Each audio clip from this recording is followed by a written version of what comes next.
Hello and welcome to the Driving Maul show. Yes, we are getting closer and closer to that Super Rugby. Sorry, pardon me. Starting off with Super Rugby AU, followed up by a week later by Super Rugby Aotearoa. We'll have a chat about that. We're going to have a chat about a couple of the Super Rugby teams that have disappeared in the Jaguares and the Sunwolves. And we might touch on some Major League Rugby as there's some news on that today. Now, I may or may not be joined. Well, he's here. The question is, how is his connection working? I'll just bring Tom English on and hopefully he'll be able to say hello. How are you doing, sir? Nope, not getting much back on that one. So unfortunately, with technical issues, it looks like this is going to be a solo show this evening. I'm sorry, folks. Did try to get Tom on here from over in Australia. But anyway, sorry about that you're just going to be stuck with just me. Just thought I'd have a quick look around some of the Super Rugby sides, starting off with the Jaguares. Now, yes, the Jaguares have left Super Rugby, so I just thought I'd look and see where those players have gone. Look, they've been kind of given a lifeline, as it were, by being included in the Superliga Americana de Rugby, which is the new professional competition down there in South America that they're setting up. Now, previously, Argentina had a team in there called Cibos that had private funding and private behind it, but they have cut them from the competition, and the Jaguares have been put in to replace them instead. But it's not going to be the Super Rugby side that we saw last season in that one, because they've had 4 players have gone off to the Force, another 10 to England, another 10 to France, one up to the Toronto Arrows in Canada. There's been a few Canadian players who go up there during the past couple of seasons. And Crusaders, their head coach, is now over at Stade Francais. So, yeah, basically they've been disbanded, and the remaining players are being put in this competition. So we'll have one more go to see if we can get Tom on. But let's see. Nope, we just got a black screen. Tom, can you hear us? I can hear you. Can you hear me? Oh yes, we can just about hear you now. It's good. You're a bit of a delay, but we'll see. We'll see how the tech goes. But that was my bad. I've not used this particular communication for. No, it's great. You're all crackly, mate. You're all crackly. You're getting in and out. I think the connection isn't good enough. We might have to try again another day. But we will definitely get you back on. Sorry about that, folks. And sorry, Tom. It hasn't worked out this evening. It was late notice when I put the call out there. So thank you for stepping up at the last second, even if it hasn't worked out technically. Moving on to look at the Sunwolves then, that also have been disbanded. Now, they've been fully disbanded. They don't exist at all. There are some thoughts that they might come back into Super Rugby AU as part of an expansion, but we'll have to see how that expansion does or doesn't happen over the next few years. Look, Japan really would be a fantastic place to have included in Super Rugby for New Zealand or Australia because of the extra market, the extra potential cash that's up there. Look, they've had the biggest ever audience for a game at the Rugby World Cup, so the potential audience there is very big. It was just all handled very wrong.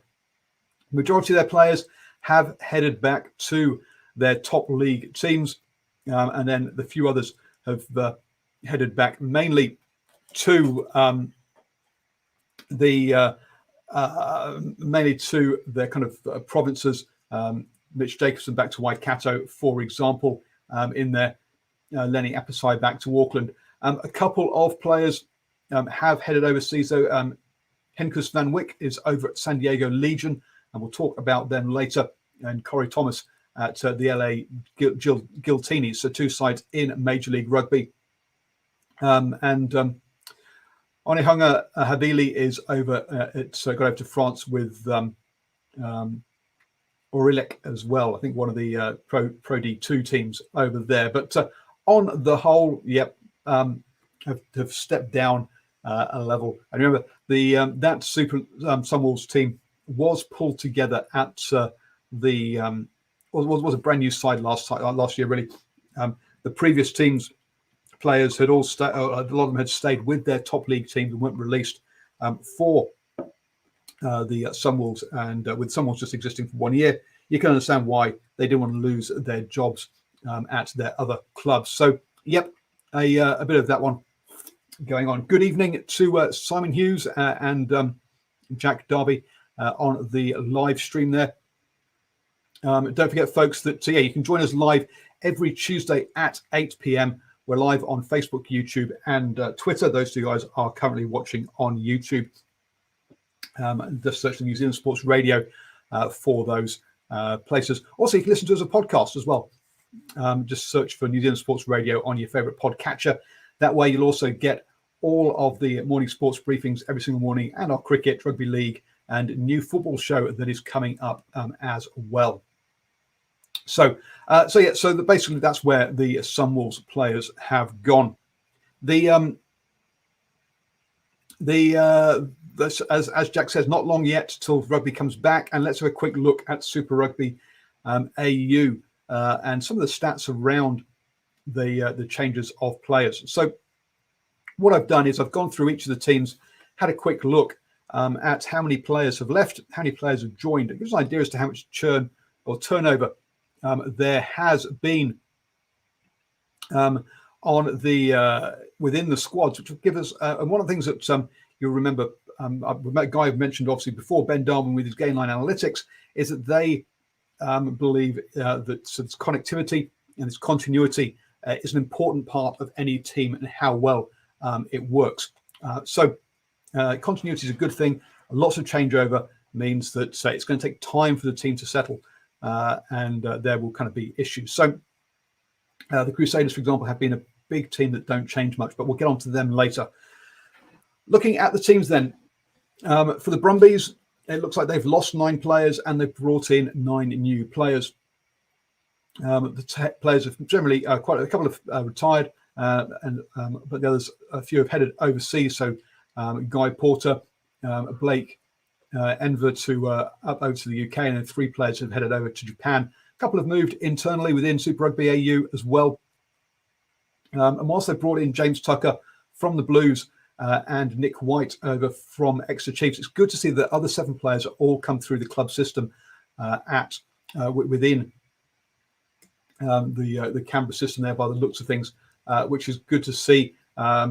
Maybe a couple of them have come from other clubs outside of that area, but it's good to see they come through the Australian club system in there. They're not trying to go out and buy kind of players. So the Brumbies relatively settled there with 9 and 9. So you've got to say backing up being the top team in Australia looks definitely on the cards, to be honest with you. Moving on to the Force then, and they have brought in 13 players here, so 4 more than the Brumbies. And the big difference here is where those players have come from. Sure, you've got Jack Winchester from Bond University, but all the other players have come from kind of other professional setups. They've got those players, there's 4 players from the Jaguares in Madero, Lizana, Cabelli, Miotti, which was obviously up there. The quality of the squad. Got Rob Kearney coming in from Ireland. Kieran Drani and Pulu have moved over from the Brumbies, and they've got a player in from the 7 squad. The problem with that is going to be this team gelling and getting together. A lot of these players, well, obviously the Jaguares will have played together, the 4 players, but they won't have played with all the other players, and none of the other players will have played with them. Kieran Drani and Pulu are coming over from the Brumbies, but they're going to have to fit in with all the other players around them. Rob Kearney from Leinster, clearly a British and Irish line, a very good player, coming towards the end of his career, but he's not. He won't know any of the players. So I think the Force will have a higher quality of player than last year, but you've got to say that they are going to It'll take a while to bed in there. Yes, Nocturnal Rights is right here saying that that Montoya was potentially going to come over, but I think he's ended up in France in the end. Would have been a good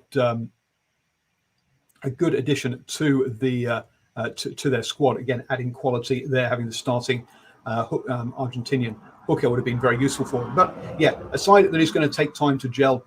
You'd think maybe look at better performances come the Trans-Tasman Super Rugby rather than necessarily Super Rugby AU, and maybe they'll cause a couple of upsets in that tournament once they sort of gel and people think that they're not as good as the sum of their parts in there. Now, one of the things I was expecting was to see a reduction in the number of movements because of it's the second year after the Rugby World Cup. First year after Rugby World Cup, you see a lot of movement, but then it's supposed to sort of settle down after that. Now, coronavirus maybe has impacted that one, but if you look at the Rebels, 18 players have left the Rebels and 15 players have come in. They've brought in more players than the Force have. Now, to be fair in this one, they have brought some players in from the Melbourne Harlequins, Wyndham City. I'm not quite sure where that one is, but it does look like they brought some players through the Melbourne setup. There's also a bunch of players like Gold Coast Titans. So talking about players from University of Queensland. So they're also getting players from out of state as well. So they don't have that continuity or that players who have played together through the development pathway. So they have brought in a couple of players from overseas. Steve Cummins has come back from POW, is the main one. And a couple of players have moved over from the Reds. But yeah, not sure about this one with the Rebels. You lost players overseas to quite a lot to Japan there. With what's like 8 or 9 players heading over to Japan, a couple to France, and even Billy Meeks has headed over to the LA Guillotines. And so we'll get on to the Major League Rugby later. So yes, I think that's you got to say with that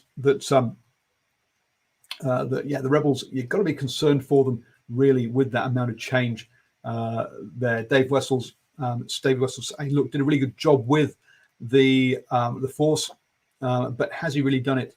Has he managed to repeat that at the Rebels? Not really. And this level of change really, I don't think, is going to help them.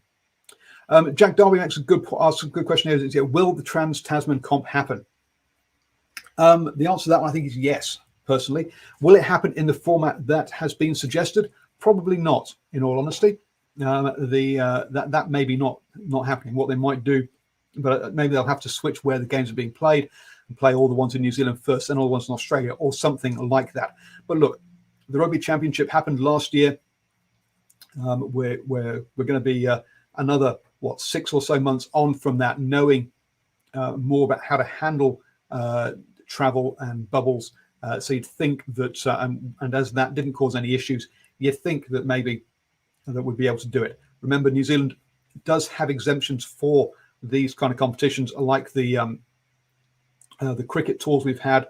We've got the Women's Cricket World Cup coming up next year. The Women's Rugby World Cup coming up this year. So there are exemptions. I've got the America's Cup happening now, or the Prada Cup anyway, part of with foreign teams. So look, there are exemptions for teams traveling, sports teams to travel and play. And I think that that this we will see the Trans-Tasman one happen. The question just is where those games play, whether they'll play where they say they're going to be. So yeah, I'm concerned for the Rebels this year, but we'll have to see how that goes. Moving on to the Reds, and again, they've lost players overseas, mainly to France, but they have lost a couple to Japan as well. And they've lost 15 players and have got 13 in. So similar to the to the Force here, they've brought in some number of players at the Reds. The big difference here, though, is if you look through where the players have come from, we're talking about Bond University, Brothers, University of Queensland, Souths, Wests.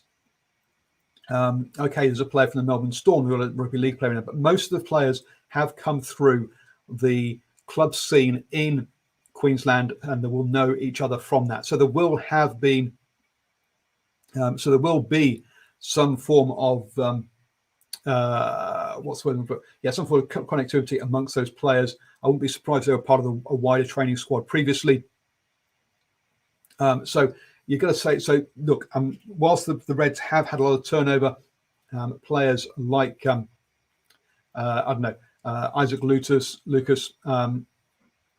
Carter Gordon, maybe, or I mean Isaac Rodder, Henry Hawkins are going to be difficult to replace. But I think that there'll be more connectivity than in.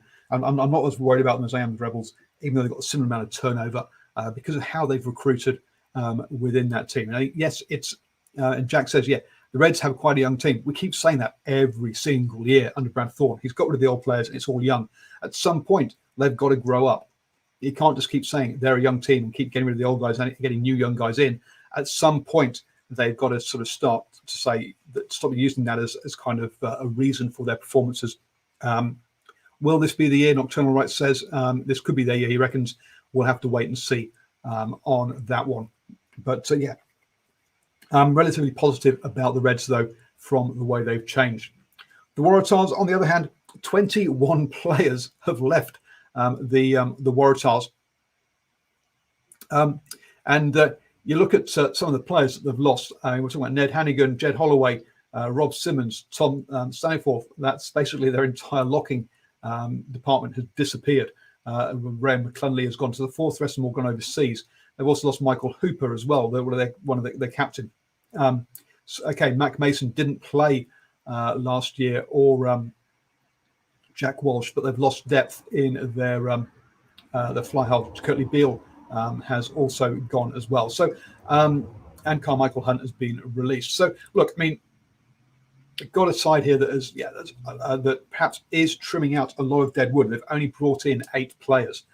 Is that they've trimmed dead wood, or is that they had a bloated squad before, or are they going to have a squad that just isn't doesn't have the depth this year, have enough players in it? We'll have to wait and see. Again, their recruitment, though, you've got to be concerned about. Sam Caird from the Blues, Jack Wetton from the Highlanders, Sam Wykes back from Japan. So, look, they've brought players in from overseas mainly, rather than through the club system. Just 2 players coming through the club system out of those 8. So, again, gelling those 8 in, we'll have to wait and see. Nocturnal Rights, yeah, Waratahs needed a bit of a clean out. Yeah, clearly they did. But losing players like Ned Hannigan. Ned Hannigan had a good season last season. I know he gets a lot of bad press, and perhaps he isn't big enough to be a lock and is more a 6, and getting moved around there has not been fair to him. But losing their entire locking department, that engine room is gone. So it's going to be, I think they're going to struggle early doors with things like their line-outs, for example. So yes, it's going to be interesting to see how the Waratahs go. So if we look at overall on that one, yeah, the Force, lots of players from overseas, going to take a time to gel. Trans-Tasman perhaps more likely. Rebels, again, lots of change. Again, they're going to take time to gel as well. In that one, Waratahs, a lot of players gone. Not sure about their recruitment. Going to be interesting to see, particularly in that engine room. They're going to have some problems. So it's going to be interesting to see how they go as well. Brumbies look pretty stable, 9 out, 9 in. Most of those 9 in from their club scene. Again, the Force. That's why the Reds, young team, lost some experience, but again, brought people through their club scene. Those are the 2 teams that I think should go well early season in that one. Thomas English says, look, if they're going to talk of the Force, fair to assume they're going to win or 2. Now the only team that's desperate for a win is the Chiefs. Well, we'll see about that one. We'll get on to the Chiefs in a second. But yeah, you've got to say that the Force should be better this year. They've got the better quality squad, but they've just never played with each other. So we'll see how that all pans out. So that gives you an idea as to the amount of change that's happened over in Super Rugby AU. I was expecting to see a lower level of change in Super Rugby Aotearoa. Basically, look, that's the New Zealand teams have got a better record of having that pipeline sorted out, and particularly amongst the Chiefs, the Crusaders, having a stable team.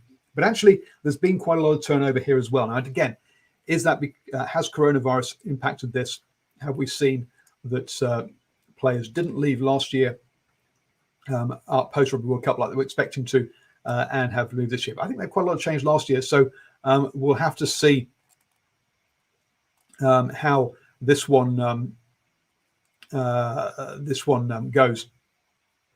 For the Blues, then 15 players have left, including that James Tucker, who was injured last year, didn't get to play in there. Tony Lambourne, unlucky with his American citizenship, probably around that one not being New Zealand qualified.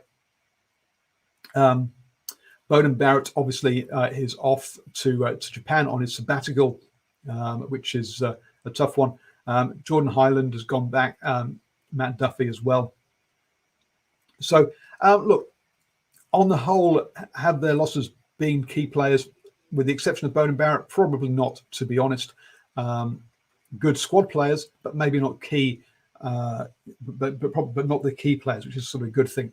Coming in then, if you look at this, Lualala from the Chiefs, Dylan Hunt from the Highlanders in there, plus a few guys who've done well at the Mitre 10 Cup. Desan Sullivan for Auckland, but they've not all come through the Blues connected ones. We've got a player from Taranaki in there, and also from Wellington as well. So again, they're going to take, some of those players might take a little while to bed in, but as we've not lost, as I said, with the exception of Bowden Barrett, they've not lost key kind of players across the team, key starters. So you've got to say perhaps yes, some changes, but not, but in a manageable way. For the Chiefs, obviously, new coach Warren Gatland's out. Clayton McMillan is in. Now, if the Lions doesn't happen, and we'll have a quick chat about the Lions later, you've got to say that that if he's Clayton McMillan's assistant coach, that'd be kind of interesting, wouldn't it? So we'll see how that pans out. The Chiefs have lost the most players of any side at Super Rugby, with inside in Super Rugby Aotearoa. 19 players have gone, 10 players have come in. So again, perhaps a bit of not necessarily dead wood, but injured players going. Malamala didn't play much last year. Kini Naholo also injured, didn't get to play. So both of those guys have gone. For example, Orban Ledger being a sort of good filling guy, but not a key guy. Manu's gone over to France. I guess one of the areas that is going to be of interest is really going to be flying half. Aaron Cruden and Ty Falcon both headed over to Japan. We see Bryn Gatland and Riviz Rehana from Waikato coming in there. So Caleb Trask, you'd expect, would be the main man in that one. Chase Tiatia, a good signing from the Hurricanes, but and he's a Bay of Plenty boy, so part of that Chiefs wider area. So look, on the whole, if you're looking at players that they've lost, Tyler Ardron, Michael Allardyce from the engine room, that's important from them. But let's be honest, Tupou Va'ai played really well last year, stepped up. So Josh Lord as well coming in there will be interesting to see how he goes. Also from Taranaki. Adam Thompson, look, he was getting on a bit. So again, not really players apart from Lualala off to the Blues, and those fly halves, not really key players that have gone. So again, the Chiefs kept their key players, added some good players in. Xavier Rowe, for example, who stepped up from Waikato, getting a go, which will be good for him. So adding some good depth. So I think, look, the Chiefs squad perhaps looking better than maybe. We'll see. Nocturnal Rights, Gatland is a solid game plan 10. Maybe he'll get the first crack. Maybe. If so, then I expect to see Caleb Trask out at 15, where he's played quite a lot. But Caleb Trask perhaps played more at 15 for Bay of Plenty with a Terry Black there during Mitre 10 Cup. and also behind. But if Dane McKenzie is coming back, where does Caleb Trask fit in? I don't know. I think he's probably more the future than Bryn Gatland, to be honest with you. So moving on to the Crusaders, traditionally the most stable of the franchises. And again, 6 players out, 7 in, 2 of those injury replacements, only 5 in really, shows you that, yes, massive stability here for the Crusaders yet again. Looking at who they've lost: Harry Allen, Hugh Roach, Billy Harmon, Ethan Roots, Inga Fauna, Fetu Pai. Look, Fetu Pai to the Highlanders, probably, and maybe Billy Harmon to the Highlanders. Perhaps only 2 that they would have tried to have kept. The others, not key players that have left. Coming in, Sam Whitelock. He's a key player, isn't he? Let's be honest. So even of those 7, Sam Whitelock's not really a player coming back, is he? All the 4 new players, 4 new players from Canterbury to make up those 5 that are full-time players. So again, players through the system who know the system. Josh Mackay in from the Highlanders, but obviously a Canterbury player known to the Crusaders. Rennie Ranger is the only outsider who's been brought in. Obviously, ex-Blues player up at Northland from a provincial point of view, and he's talked about that it was very strange pulling on that red jersey now, but it'll be interesting to see how he goes. So yeah, we might say 7 players coming in, but really one of those is Sam Whitelock. So it's only 6. 2 of them are injury replacements, so we're really only 4 players come in. So very stable. So you've got to say Crusaders should hit the ground running and will start the season as favourites yet again. Over at the Highlanders, 16 players have left and 13 players have come in. So they've got the biggest intake of players in that one.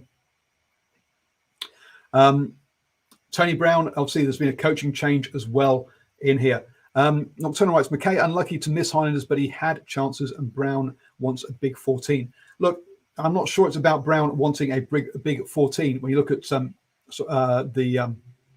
that's meant that McKay's missed out.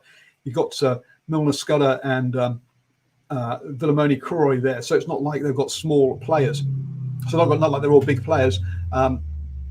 There are rumours that Josh Mackay isn't a good trainer, and the attitude is letting him down. That's why he was left out of the Highlanders at the beginning of last season and sent to his club to get his act together. So there are question marks around his temperament rather than necessarily his play. When he's on the pitch, fantastic. Question is, can he get himself sorted out off the pitch is going to be interesting on that one. I say, well, that's rumours, that's hearsay. It might not be true, but that's kind of what I've heard going around the parks. Looking at the Highlanders squad then, who's coming in, I say 13 players coming in. Liam Squire's back, which is good. Billy Harmon back, which is good. Jermaine Ainsley from the Rebels. You've got Kazuki Himeno from Toyota Verblitz, the Japanese player, Japanese international in there. So look, you've got quality players coming in. But again, Solomon Amalo are down from the Chiefs. The Fetu Paya from the Crusaders. Lots of players coming from different places. So again, how quickly can Tony Brown meld them as a team? Now, Tony Brown, fantastic coach. Let's be honest, one of the best coaches in the world, in my opinion. And if you look at who's left, look, I'm looking down the list of names, a whole bunch of players who have left to go back to their provinces, not to other big professional teams. Jack Wetton across the Waratahs is there. They've lost Jesse Parity. Look, again, Dylan Hunt. Now, Dylan Hunt perhaps, will be a loss. Bryn Gatland. But again, Josh Iwani and Mitchell Hunt were the first choices, not Bryn Gatland last year.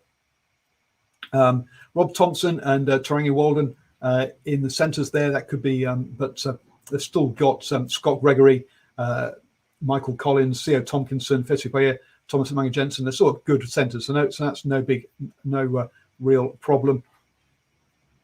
So again, not really losing players who you would have to say are if you have it's not really losing to me key players. Again, they've kept their key players. One of the big things is, can they keep their locks fit? We'll have to wait and see on that one. Turn right just make the point there that McKay's contract was up, but Corey Milner Scudder have ongoing contracts. And I must admit, name Milner Scudder's one. Look, great player when he's fit. The problem is, when has he last been fit? So he's a risk, but one with a big upside if he comes off. But you just think it's unlikely to come off, unfortunately. I would love Name Milner Scudder to come back fit and be well, but we will have to wait and see. So, look, good bunch of players. Always as Cornflake will let us know, always underrated. But we'll have to wait and see whether and with a coach like Tony Brown, look, definitely they've got the right guy there to bring the potential out of these guys. So we'll probably cause some upsets, but might take a couple of rounds to get themselves up and running. A team that I was very surprised at, really, when I actually came to look at it, was the Hurricanes. To be honest with you, kind of all been quiet down there, hasn't it? And you've got to say, one of the reasons for that is, look, 9 players have left, 8 players have come in. One of the more settled sides, Super Rugby sides around here in this. In fact, if you look at they've only brought 1 forward in here with Braden Iossi from Manawatu. So Manawatu, obviously one of their feeder provinces. They've lost Murphy Teramai and Ben May have also gone. So you've got to say that with that is a very settled pack. Obviously, the question then is just going to be about getting them platform. But look, that's connectivity, the line out, the scrum, all those things should be absolutely fine for them. They've got the right, they know each other inside out. They've got good players, they've got depth. Weight and grunt is sometimes a question mark, but otherwise very solid there for the Canes. It's in the backs where we've seen some change. TJ Perinara, big loss for them, as Jack mentioned in the live chat there. They've also lost Fletcher Smith, but look, he never really clicked down there. Someone who was really good at Minor 10 Cup level, unfortunately couldn't quite translate it to the next level up. He's headed over to Japan. So good luck to him over there. Outside backs, Ben Lamb, Jonah Lowe and Corbus Van Wyck have all gone, but outside backs have never been, and also Chase Tiatia. So a new set of outside backs. So AC Raisi has come back from the sevens. Julian Surveyor back from France. Interesting one there, to be honest with you. Ruben Love from Wellington. So look, the 2 players from Wellington, 1 from Hawke's Bay in that situation. So again, mainly players who have come from their provinces. Luke Campbell from Bay of Plenty is the exception. Simon Hickey coming back from Edinburgh, again the exception there. But you've got to say the question mark really is going to be about that half-back combination. Jamie Booth is the obviously going to be the starting one, but who is his backup? Luke Campbell or Jonathan Teramai? Have to wait and see how they actually go. Looking at fly half position, Jackson Garjan Bashop and Simon Hickey. Yeah, don't feel with a lot of confidence, to be honest with you there. That's going to be the big question mark. I say settled scrum should go well. A set of backs. Look, if you're going to bring players in, wingers and full, but wingers in particular, where they and you look, you've still got Hooson there and Ryasi who's been involved. So look, there's players there who have been involved. It's not like it's totally fresh setup. You've got Geordie Barrett at fullback. So to me, the only question mark for the Hurricanes is that is their halves combination, and will they have enough there to see them go through? Look, the stability means the Hurricanes should start well, and I think will probably go better than we are expecting them to go. So Jason Holland, his second season as head coach as well. Remember last year, you didn't get proper pre-season last time. It was a late change, wasn't it, with the All Blacks taking Plumtree. Was Plumtree? Wasn't that? Yeah, Plumtree. So look, proper pre-season this season, a settled squad. Everything is looking in the right direction for Jason Holland and the Hurricanes if they can get that scrum half, fly half combination sorted. So I guess I've been relatively positive about all the Super Rugby Aotearoa teams. And one of the things we do talk about is that the New Zealand sides do have better pipelines set up. So the question mark is around the Highlanders, but there's always a question mark around the Highlanders, and they quite often prove us wrong in there. The Crusaders obviously coming into this favourites yet again. It's going to be interesting to see how the Chiefs go with a new coach. I'm a big fan of Clayton McMillan personally. He's been very good with me at Bay of Plenty, but that's his media. And he's also done very well with Bay of Plenty in taking them promoted, etc. So he's got a good, let's see how he can do it at the next level. I say I'm hoping he can go well and as a sort of relationship with him. But yeah, it's looking good. Looking good across most of those teams there, and should be a cracking competition for Super Rugby Aotearoa when it kicks off. That covers off on the domestic stuff. Let's have a quick chat then about overseas. So the Lions apparently looking at 4 options basically. One is total cancellation, which I think everyone is saying no to. We just need the Lions for the financial and interest in rugby, especially in Europe and also for South Africa. So that option also is not one of the sort of top 3 they're really considering. One is to go ahead as normal. The other one is to delay by a year, and the final one is to host it in the UK. The option that's been thrown around there has been a bit of fun on Twitter, etc., of coming to Australia or coming to New Zealand. That one does not look to be a serious one, and it does look like that we're either looking at it happening, which I think a lot of people are saying is very unlikely. It won't be held in South Africa if the fans can't talk. I'm not going to play it behind closed doors, so delaying it for 2022. But I know that the home nations really are not wanting to do that. They're putting pressure on it happening this year, which does mean that hosting in the UK is, to my mind, looking more and more viable, even though I know a lot of fans are very anti it, saying that, look, the Lions is a touring team. They can't play in the UK. It's okay playing the odd warm-up against Japan or Argentina. That's fine. But playing the actual tour there, no, it's all about touring. And I know it's upset a lot of people, but there we go. We'll have to wait and see how that pans out there. But that means that with all that pressure to make it happen, the chances of Warren Gatland being with the Chiefs is kind of, I'd say 50-50 at the moment, perhaps probably less than that, probably 60-40, because I think they will try and find a way for this Lions to actually happen. Let's have a quick chat about Major League Rugby then. We have expansion this year. Initially, there were going to be 2 expansion teams, the LA Giltinis, who we've mentioned earlier in passing as players, some players from Australia have headed over there, and the Dallas Jackals. The Dallas Jackals, though, one of the founding teams founding members just never actually put a team in yet. So look, it's not. So that they've pulled out. They've said that they've not been able to put their team together for 2021, but they are still aiming to enter in 2022. So the Dallas Jackals out for now. The LA Giltinis, though, they're still going ahead. There, if you're thinking that they sound like another team, well, yes, they do, because there is another team called the Austin Gilgronis. The problem, they're both owned by the same people, both named after a drink, an alcoholic drink, pre-mixed cocktail drink there. So we'll see how they go. Interesting thing about the Giltinis that the Los Angeles Memorial Coliseum is going to be their ground. Capacity 77,500. Wow.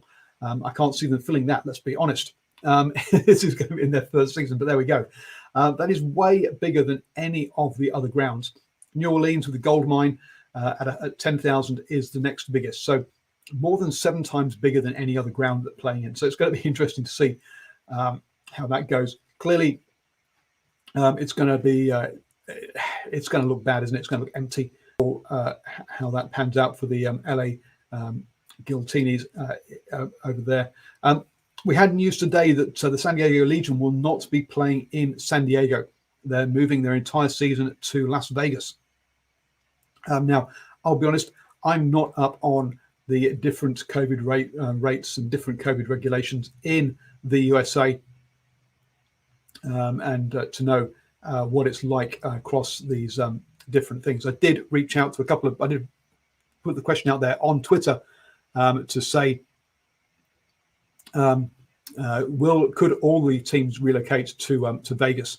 The rugby wrap-up came out that said there's 2 chances, Slim and Nope, and Slim is on the golf course. So clearly their belief is that no, they're not. There won't be a complete permanent move to that one. Dr. John Gillis also says not likely.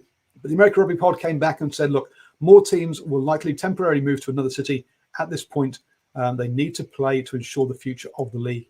And that is true. Look, last year they cancelled the league early, which was a good move, and they paid all the players.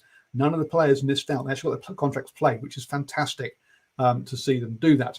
Now, but there's only so long a new fledgling, and this is still a new fledgling tournament, can afford to do that, and they're not just to disappear. So yes, playing this year is important for them. The question is how they go about it. I'm there. I agree with the American Rugby Pod. That's why I think that's a must listen to podcast for me. And I think they're right. I think we could see some temporary moves of people. Simon Hughes, yeah, good point there. That even with that big stadium, there's no guarantees that any of the teams will be allowed any fans in the stadiums. I haven't really thought about that, but yes, that's true. So yes, it's become living in New Zealand. You kind of forget to some extent, or you get used to normality here because we don't have that problem. But yes, I guess is the new norm is seeing watching sports on TV with no crowds. With Dallas pulling out, that does mean that we have 2 conferences of 6 teams on each side. The Western Conference will be the Austin Gilgronis, Houston Sabercats, LA Guiltinis, San Diego Legion, obviously playing in Las Vegas, Seattle Seawolves, and the Utah Warriors. Across on the eastern side, we've got the New England Free Jacks, the New Orleans Gold, Old Glory DC, Rugby United New York, and Rugby Atlanta in the USA. And then the Toronto Arrows in Canada. So we'll have to see how because I guess cross-border travel goes between for the Toronto Arrows as well. That season does have some time with the games kicking off on the 21st, also on the 20th of March, and with the Toronto Arrows having a bye in round 1, so they don't have to sort out travelling over borders until the 27th of March. So that's some way off for things to change. So it's be interesting to see how that all pans out. Simon lets us know that apparently parts of California not allowing contact sport, including ice hockey. So there we go. Yeah, well, if that's true, then Los Angeles Gilgronis might have to move. Guiltinis might have to move as well. So there you go, folks. There have been Six Nations teams announced, squads announced, but in all honesty, will the Six Nations actually happen? So I've not, I'll be honest, I've not looked into those in too much detail, and we'll see how that all goes. We've had the 2 weekends where there was supposed to be European competition, so back to full domestic action in Europe, except the Pro 14 has got some make-up matches this weekend. So we'll see how many of the top 14 and how many of the Gallagher Premiership games do actually go ahead. I'll try and get my predictions up for all those games tomorrow, folks. So hope you're having a wonderful week. Enjoy rugby, and look, we've got a couple of weeks before the season kicks off down here with Super Rugby. So anything you want us to talk about on the Driving Maul, do let us know, and we will have a chat about it. I'll be back tomorrow morning at 7 a.m. with the morning sports briefing. Have a great week, folks. Catch you all then.